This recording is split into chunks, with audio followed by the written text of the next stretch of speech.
pa. So kukolekta tayo ng mas marami naman yan. Mayroon nga ang problema, may insekto. Nako po, patay tayo. Ha? Saan ba si Becky dito? Ay, Chuchay, Becky. Yan, ang dalawa. Chuchay and Becky.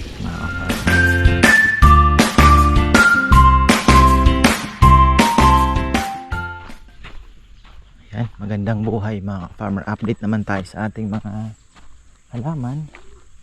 Nasaan ba yung pinakuha kong tayo ng kalabaw? Ang kakaunti pala. Wala pa ito. Ayan. Nagpakuha po kasi ako. Nagpahakot ako ng carabao manure. Yan sa paligid. Amin naman. Actually gusto pa nga nila kasi siyempre nalinis yung kanilang ito pa lang pala. Wala pa ito. Wala pa. So kukolekta tayo ng mas marami, mas maganda. Ayun mga farmer, ito sa may kasoy nga. Sabi ko sa may kasoy, expected ko dito sa may dito lang para mas malapit. Ayan susunod dito na lang natin ipatambak kasi magpapagawa ako ng plat para sa mga pechay din pagka maluwag-luwag.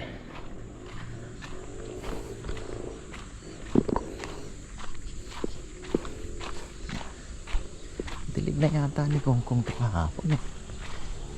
Basa pa naman pala Kong tulungan mo na kaya muna doon. Na basang-basa pa naman Ha? Ano basang-basa pa. Gumanda naman yung talong. Problema natin dito, wala talagang kasustansya lupa.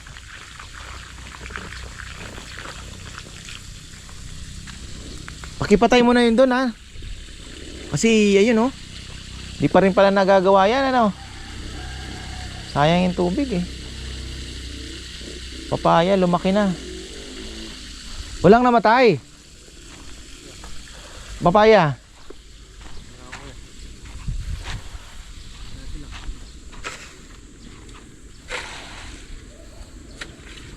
Yan, nag-ano po sila, naglilimas. Patulungin na muna natin si Kong para mabilis yung paglilimas ba. May timba pa naman yata. So ayan, ito may bunga na nga yung iba pero mga payatot. Hindi talaga Ha? Hindi, pero ibig sabihin talagang walang sustansya ang lupang ito. Iba talaga kung yung maraming kagaya kunyari maraming mga tayo ng kalabaw, yung mga makikita mo yung yabong ng dahon iba. Maraming pero ito mo. Bagay sobrang init din Ito dapat ganito Ayan Dami pong namatay. Pero balak ko nga sana kukunin yung lupang to tapos ihahalo na doon, hahaluan, tapos ibabalik siya.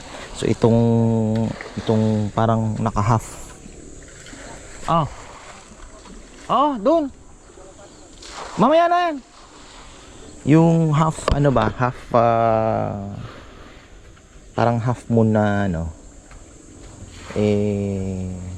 may mga fertilizer siya tsaka lupa.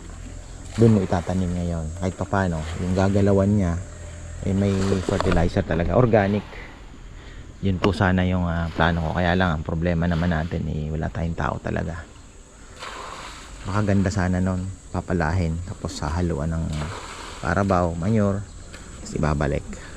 Doon muna na itatanim yung pero malay natin natin pagka makapaggawa rin po tayo ng ganon kasi kung matatapos na po itong mga project natin dito baka makahugot tayo ng kahit isang tao pa patulong ni Kongkong kasi medyo physical na trabaho.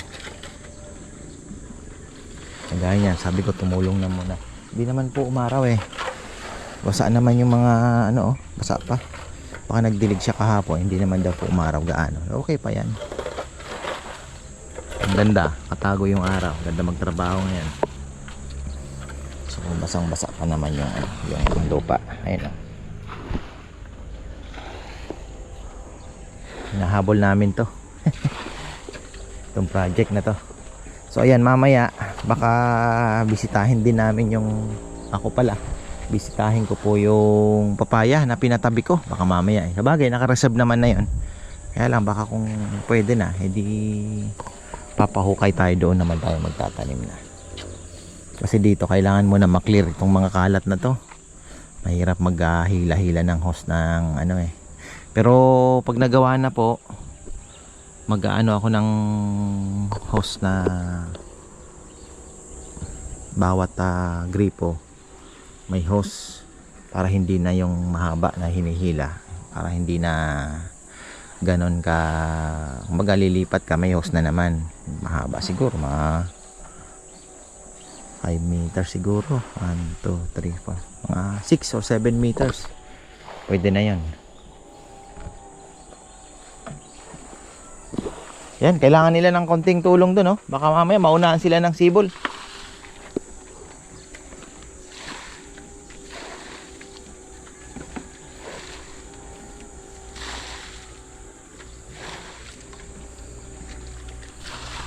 Priority natin to, mga farmer, kasi ganda nga sana ito malagyan din, ano? Pero dami ng gastos niyan. So ayan ang update sa ating ano. Kulang pa, sabi ko magkuha pa ng ano, kuha pa po ng manure. Pero ang ano niyan, baka dito na lang po kami magbudbod. Papahukay tayo ng mas malalim-lalim. O kaya dito sa baba niya, diyan na lang po tayo maglalagay ng manure. Gaganda naman yan. Meron nga ang problema, may insekto. Nako po, patay tayo. May insekto na pala tong talong ko nga. Kahit burdan lang siguro, no? May ano na, white flies. Oh, dami na. Oh, may ano pa. May white flies na. May sip-sip ng dahon. Hindi naman umaraw. Okay lang. Hindi na muna magdilig. Importante.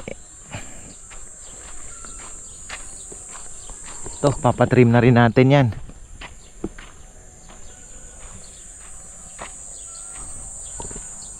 Kapag pakain na tayo ng mga, pagpakain na po tayo ating mga alaga, mga farmer yan. Yung iba ay pang pumasok. Tapos silipin natin yung ating mga papaya na binungkal natin yan. Yan, tapos sina Chuchay, nasan ba si Chuchay? Ayun, di ko na makita si Chuchay. Ayun, Chuchay yun, isang yan. Ayun, tapos si Becky, magkadikit lang yan. Nandun yata, may tali yan eh. Hirapan, oh, yung iba lumaki na. Ito, oh, bumulas na. Yan, gumanda-ganda. Ito, naka-recover. Disgrasya, nagdidilig na naman si Kongkong. So siguro ipapaano ko na lang, pakalat na lang natin yung mga Kong bukas operation ano, ebak. Walang lechon, samahan ka ni ano, samahan ka ni, wala talaga, Rambo.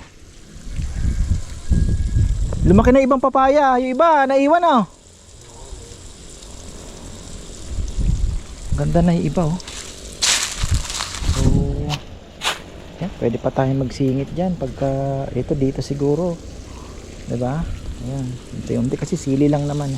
Kapag na talaga ng papaya, sili sa ilalim. Ito yung kailangan natin paayos. Si Chuchay oh, Becky and Chuchay. Ha, saan ba si Becky dito? Ay, Chuchay, Becky. Ayan, ang dalawa, Chuchay and Becky, mga farmer. Kilala ko ang mga mukha niya. Becky! Oh. Chuchay! Psst! Chay! Ano ba? Ayaw nang tumingin ng bruha. Chuchay! Chay! Sabi niya buntis daw. Itong dalawa, yan, mga ka-farmer, yung mga malulusog na yan. So maganda dito, may damo pa rin kahit papano. Lalo na ngayon, medyo pag umulan na, kakapal na po yan. Gumanda ating papaya, kaya lang mukhang kumakain ba? Kailangan tingnan din yan. Nakuha ng ano, hindi ko pa pala na pupuntahan yung ating bukas na siguro.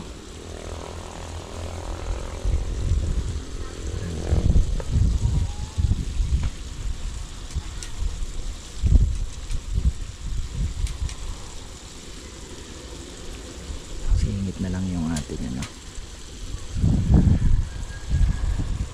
Nag-spray ka ba? Na? Dami ng ano? Dami ng insekto. Napatay kaya?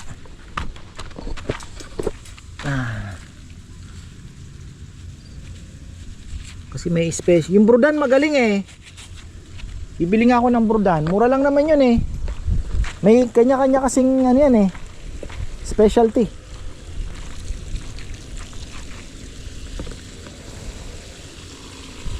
Saan nyo kinuha yung tae kaong? Na?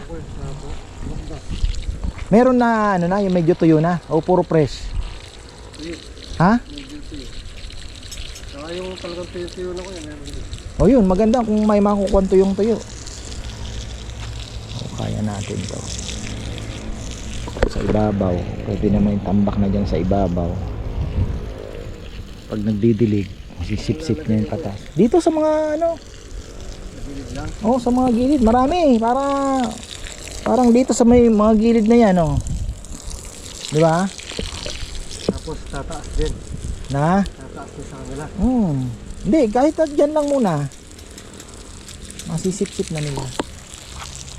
Laking bagay yun.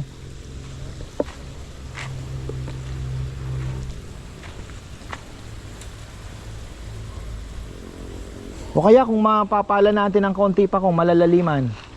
No, kaya ba? Ito, uukaan pa ng kaunti. Tapos diyan na ilalagay yung ano, ipapalaman mo na yung mga ano.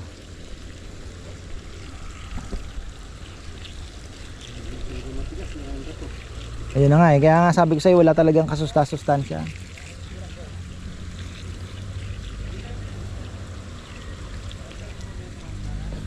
Ilalim na ka. Yung mga balak na mo kuya, parang Ano? maganda yan. Ano? Maganda. Kaya lang medyo malalapit yung tanim mo. Ganyan lang yung tanim ko dun. Ha? Yung tanim ko dun, ganyan lang. Bagay, pero kung ano, ang standard ito. Kaya lang wala tayong space eh. Kasi pag lumaki yan, dapat hindi nag-uuntugan talaga. Pagka yan, tingnan mo, siksikan yan, oh.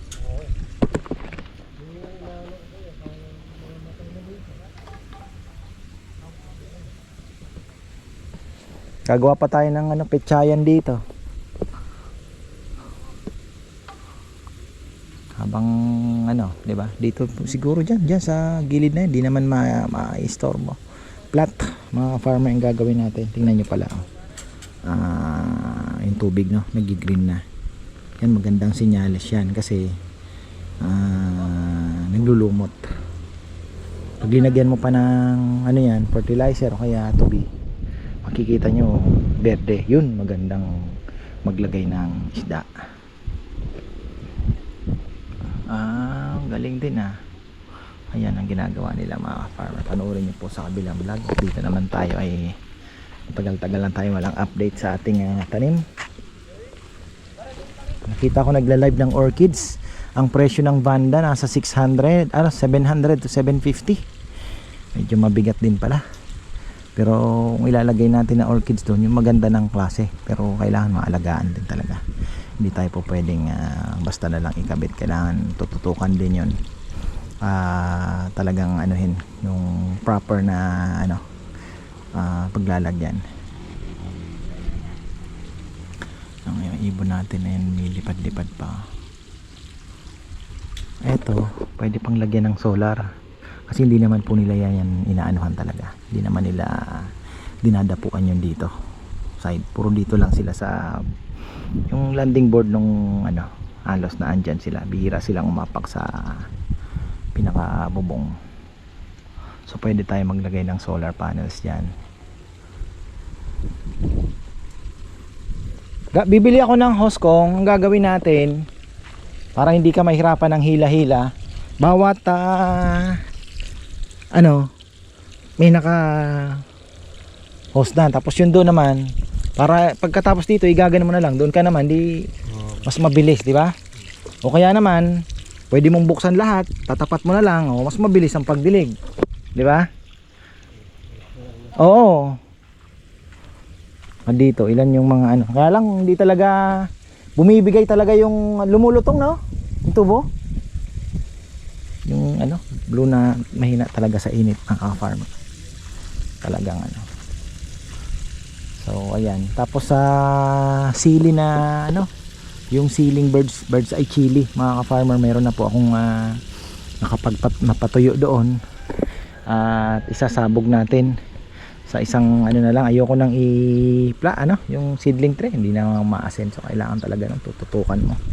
Maganda nun, isasabog mo na lang sa isang ano, doon mo na lang siya patubuin. Tapos pag lumaki na, timing natin na maulan, kunyari may low pressure, maulan, o kaya may bagyo, maganda nun, itanim mo na yun. So mga 4 days to 5 days na makulimlim ang panahon, bago uminit, naka-recover na siya. So ayun, yun ang maganda yun, kasi pang tinola, pang suka, napakabango kasi sa suka nung bird's eye chili. Iba po yung bango nung siling, yung maliliit na yon, ilagay mo sa suka, compare po doon sa siling yung mahaba, yung Thailand o Taiwan, mas mabango yung mga maliliit talaga. So yun talaga yung panglagay sa sukang sausawan. Kaya yun, isa sa mga pangarap ko din. Kaya lang nauudot eh. Yung huli kong pinatuyo, iniwang ko, nang hinayang daw si Papayam na ilagay naman ilagay niya ata sa suka din. Sabi niya sayang to, ilagay ko doon sa oven, nadali. Ngayon meron na dyan, nakatabi, nakabili na sa kanya. Tapos yung sili na green, galing naman sa Visayas, mga farmer, nakakuha din tayo. So magpapatubo din po ako, kapagtanim din ng ilang puno. Tingnan natin kung magi-green ba talaga dito, o pag nagbunga dito ay light green din, di ba? Baka depende sa klima, sa lupa. Parang talbos. So ayan, dilig-dilig na naman si Coco. Sa umaga hindi na siguro kailangan, ano lang, hapon lang, tuwing hapon lang ang dilig, pwede na yan. Papakuha ulit tayo ng dumi ng kalabaw. So ito siguro papaano natin ng konti, kahit hindi na, sayang naman eh, kasi dito na lang sa mga gilid na yan, ipapalaman natin dyan yung mga ano, yung iba medyo fresh, okay lang yan, hindi naman mamamatay.